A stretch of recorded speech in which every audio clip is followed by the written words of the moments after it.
Hey you guys, what's up? How you doing? Let me just adjust this.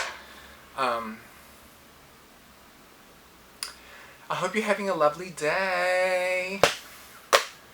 Get yourself a little tasty beverage. Get comfortable, baby, because we're going to get into it. Okay?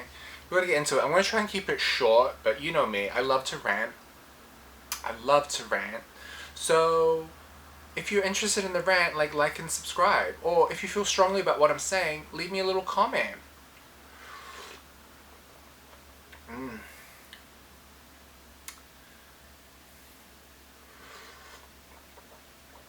This coffee is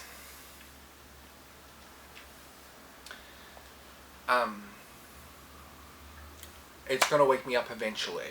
And you'll see it, right? I'll start speaking very passionately. I wrote notes on things that I would like to broach with you. The first thing is this book that I'm reading. Yep. I know you're so interested in my books. Do you like my pen? It's like a little paintbrush. It hurts to write with, so I can't write too much with it. I have another pen for my journal entries, but this one, it hurts to write with. So I can only do like short, but it's like a paintbrush, look. I like kitsch. I like kitschy things. I like things that are like a little weird. But yeah, okay, so I'm reading this book. I'm only about 77 pages in, but it's actually really helpful and really good. It's called A New Earth by Eckhart Tolle. It was recommended to me by someone that I really admire, actually. And I have a lot of reverence for and respect. And what is it about? Well, I'll tell you. We all have inside of us this thing called an ego. E-G-O. Ego. What is ego? It's kind of like difficult to verbalize. What is ego? It's something that gets in our way a lot when it comes to growth. And it comes to becoming our best selves. The ego is... it's in us all. There's no avoiding it. We all have one, and it's just a matter of navigating the earth with it, right? With like awareness and how do you describe the ego? I don't even know how to describe the human ego. It's like prideful. It's pride. And it's... oh, I kind of like how my face is fitting in the square right here. It's very aesthetically pleasing. I don't like the hinges though. Life is not perfect. It's just like, it's ego. Ego. It's the parts of us that want to be recognized. It's the parts of us that want to be seen. It's the parts of us that want to feel important. It's the parts of us that want to feel heard. And it's the parts of us that can be quite selfish. It's the parts of us that can be quite rigid. I would say the ego is very rigid. The ego is not flexible. The ego is rigid, right? The ego wants us to see things as being right or wrong. Right? Everything is right or everything is wrong. But the truth is, when the ego falls away, things are neither right nor wrong. They simply just are. And you can accept them a little bit easier. Does that make sense? I'm not sure if I'm doing a great job of explaining. Mercury is in retrograde, so communication and travel is spinning a little bit backwards right now. But I'm doing my best. So how this book has helped me is understand how my ego comes into play in my everyday life. Now I have an example for this. And this is bullet point number 2 in my little book. I had a business meeting on Saturday, and it didn't go very well. And I told them, I was like, look, we are not going to come to an agreement during this mediation. So let's just talk about it like next week. And the person on the other side of the telephone was like, okay, I understand. And then they just ignored me and kept talking. And then the second time I said, look, I'm trying to assert a boundary here. I don't want to talk about it. I don't think that we are going to come to resolve right now. Let's just leave it until next week. They then, ignore me a second time. And then I start to raise my voice, right? Like I start to get angry and I start raising my voice, which is not good. And they then turn around and say, we shouldn't have this conversation right now. We should talk about this next week. I don't think we're going to... And I was like, you mean, did you miss that the first time I said that? Or this...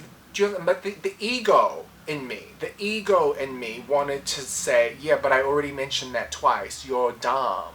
You're an idiot. That's the ego. But part of me was like, no, this person has something that I want, so I need to actually not upset them.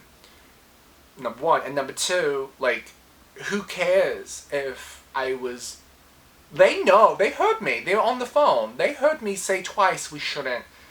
Do you know what I'm saying? But the ego in me wanted to, like, quit back and be like, you mean, oh, now you don't want to have this conversation after the first or the second time that... Do you know what I'm saying? Like, that... But that's not constructive.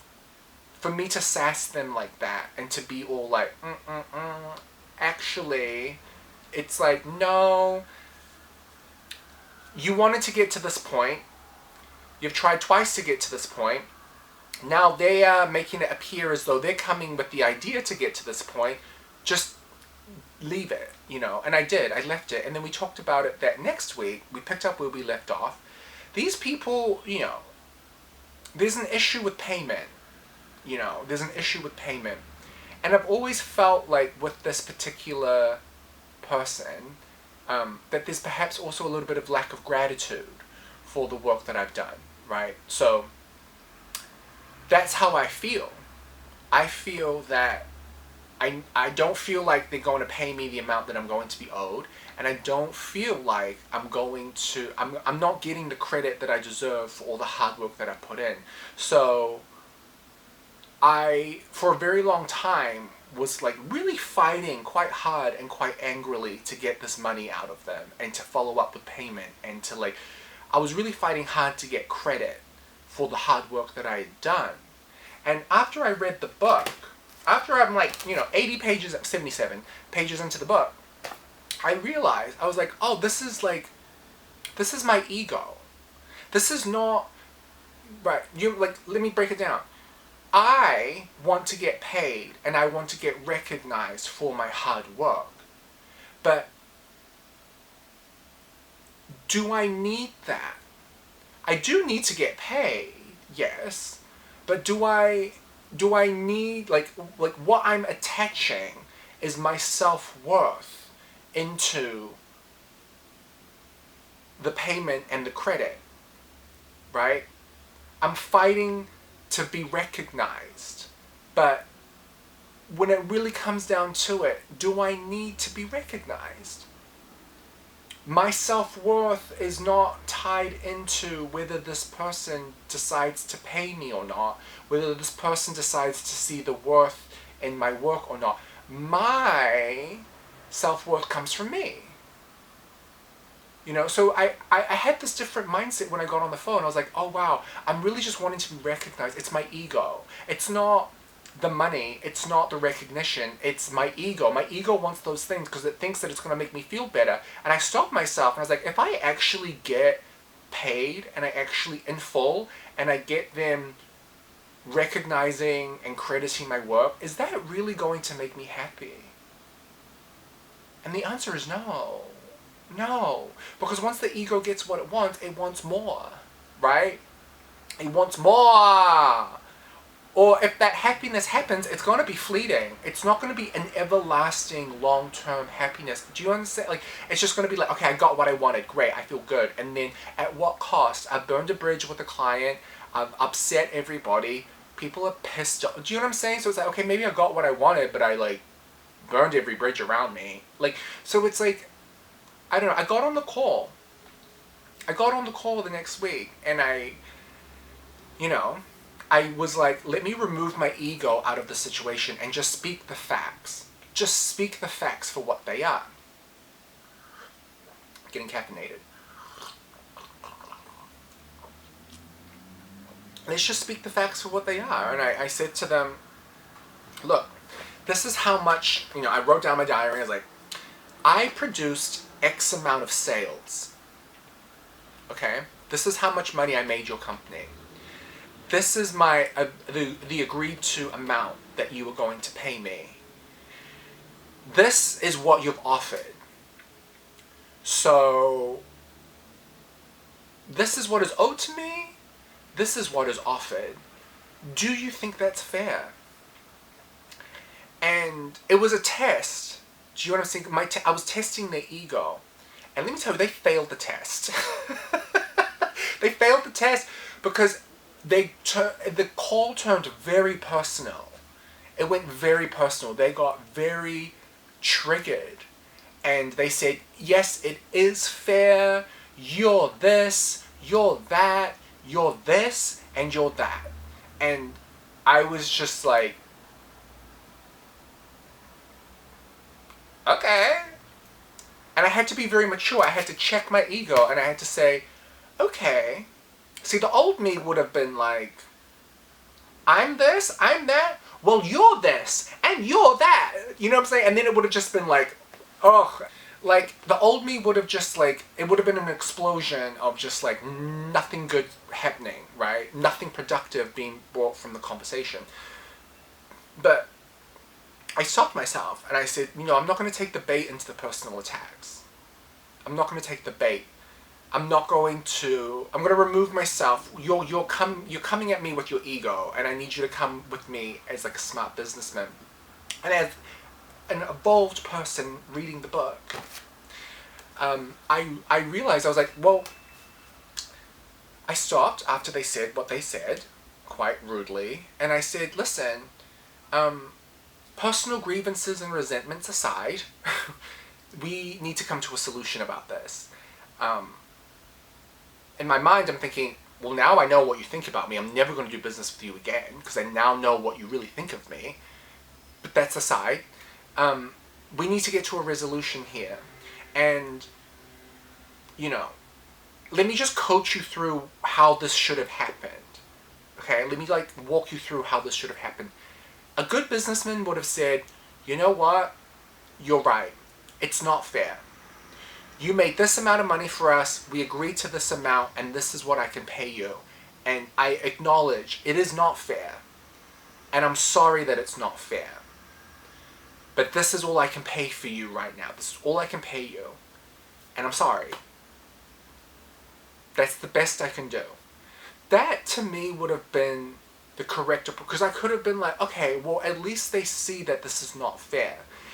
I'm not going to appease your idea of what fairness is so that you can feel good about yourself. We need to acknowledge the fact, and the fact is that it's not fair. So that was what I wanted. Acknowledgement of the lack of fairness, right? And when I got that, I was like, okay, no, this actually makes me feel much more settled. I feel good because now you're seeing me. You see me. Yeah. And also, and Tonga we have a sakitao ilo. Sakitao ilo. It's good that you know. It's good that you know, because now I know what you really think of me. You listed all your personal resentments and grievances. Now I know what you really think of me, and I'm never going to do business with you again. I will never do business with you again. That was so helpful to me. Now it was hurtful, but it's a data point on a scatter graph, and I now know where I stand with you on the X and Y axis. So that is really interesting, I navigated that much better than I would have in the past. And I think it's just an exercise, right? You just strengthen the muscle, you strengthen your way to approach things. Now, I want to move on to Crush Watch. he had a little bit of an incident last week, and we don't have to talk about it because it happened and it's done. I think what the issue is right now is the aftermath. Aftermath, what happens afterwards is, I think, the issue. I don't want to assume things, right? It's not good to assume things. It's not good to have speculation. But I'm just sensing, my spidey senses are telling me that there was a bit of a disagreement about how it was handled afterwards. I'm just going to sip my coffee as I address this.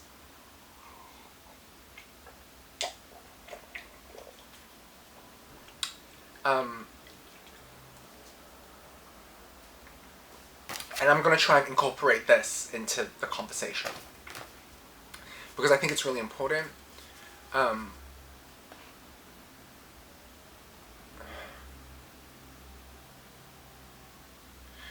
Like I said, there's no right or wrong answer in your approach to things. There are just different ways of doing things, right? So objectively speaking, like, what happened, and it's not a matter of don't do that again. It's more a matter of, okay, well, when this happens again, how are we going to handle the situation? There are, like, we exist in, like, multiple different generations on the earth, right? Multiple. You've got millennials, Gen Z, Gen X, baby boomers. You've got so many different generations and different thoughts, right? And different ways of dealing with things. The old school mentality is, over here. And they think, don't complain. Don't make excuses. You should be grateful. You should be grateful. That's their mindset, is like, no excuse. It's quite tough. It's a tough way of being. And then we've got the new school, right? We've got old school over here, tough. We've got new school, which is like, it's a lot more sensitive and a little bit more understanding. I think that starts with the millennials. I think millennials, Gen Z, and I don't know about Generation Alpha, they're still quite young, but they're a little bit more, how to say, just like understanding of like people, so, and like emotional, like understand emotions, I think, a little bit better. Emotions don't make us feel uncomfortable. In fact, I think we like them, it seems. We struggle to connect with things that are so perfect, right? And this is hard. Mercury's in retrograde, so it's hard to find the words.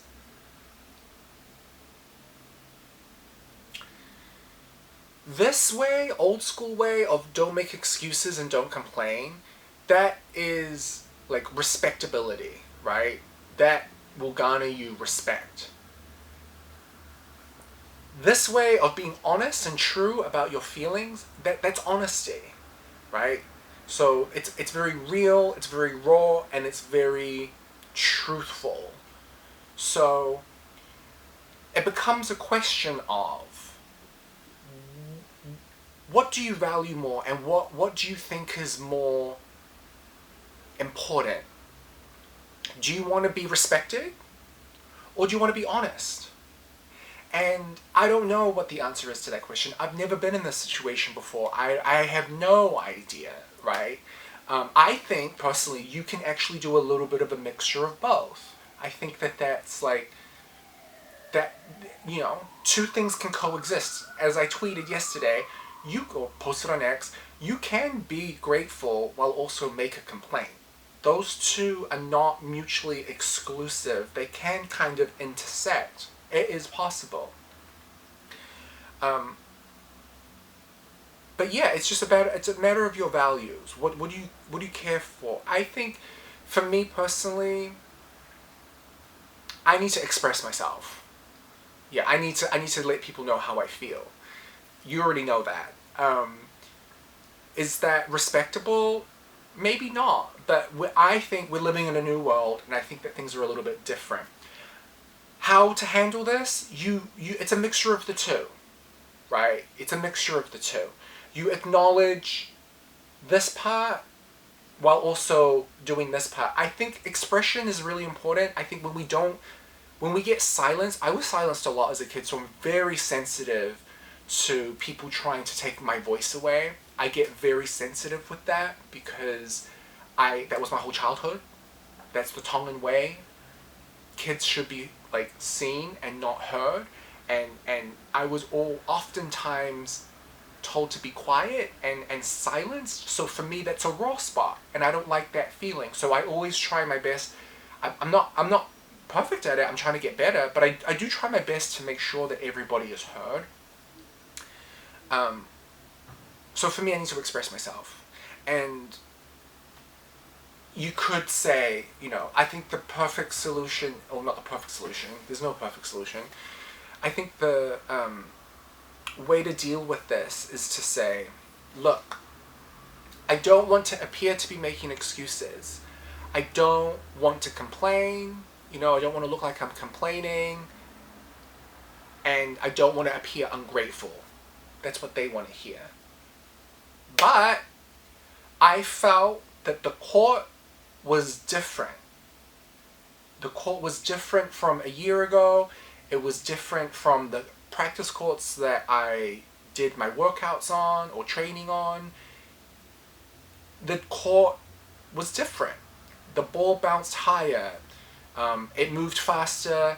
And even listening, there were more squeaks on the, it was a different court from a year ago.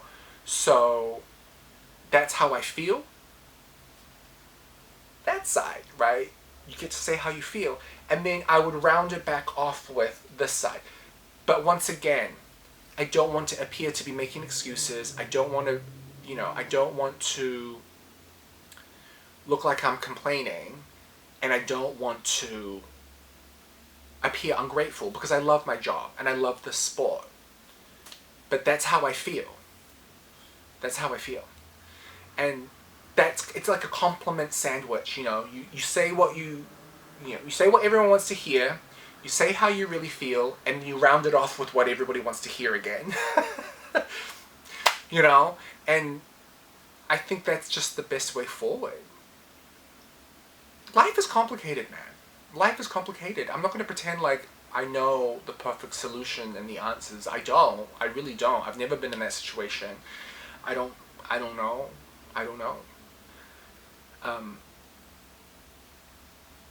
But honesty is the best policy generally. I mean, look at what happened in Queens, with the shot clock fiasco. We complained about it and it got fixed. So, on one side, don't complain. Yeah, but there's a saying, the squeakiest wheel gets fixed first. So when you complain about things, they do get fixed. It's just like, you might, in the eyes of some, lose respectability, but that's not within your control. And that's really a perception problem, You can control what you can say, but you can't really control how people are going to perceive you. So just gotta let go. Okay, I need to stop. Enough. I'm hopping on. This is I keep the timer on so I don't rant and go on and on. But I do care. And I do try to offer solutions, and I'm a problem solver. As we said, I'm a problem solver, so I love to solve problems. And there's no right or wrong answer. There's no right or wrong answer, just different ways of doing things. And I'll keep you in my prayers, always. Always. And look, we've bounced back. Plenty of times before. I can think of 3 different moments in the past year or two alone where we've had disappointing results and then bounced back to win everything. Roland Garros 23, didn't go according to plan, bounced back, win back-to-back titles on grass, and major number 2. That's an example right there. Earlier this year, injury, bounce back from it, win Roland Garros. Queens, doesn't go according to plan, bounce back, defend, the Wimbledon title. Grand Slam number 4. So, those are like, there's proof right there that you can do this and that you've done it before and you'll do it again.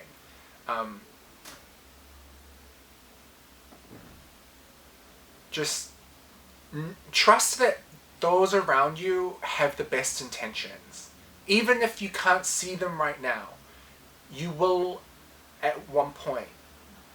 At one point you will. So just, have patience with them too, We could all do with a little grace for ourselves and with others. And sometimes we just agree to disagree, and that's okay. That's okay. There's no right or wrong answer, just different approaches. I'll be watching. Oh, the scheduling, usually it's on Sky Sport, right?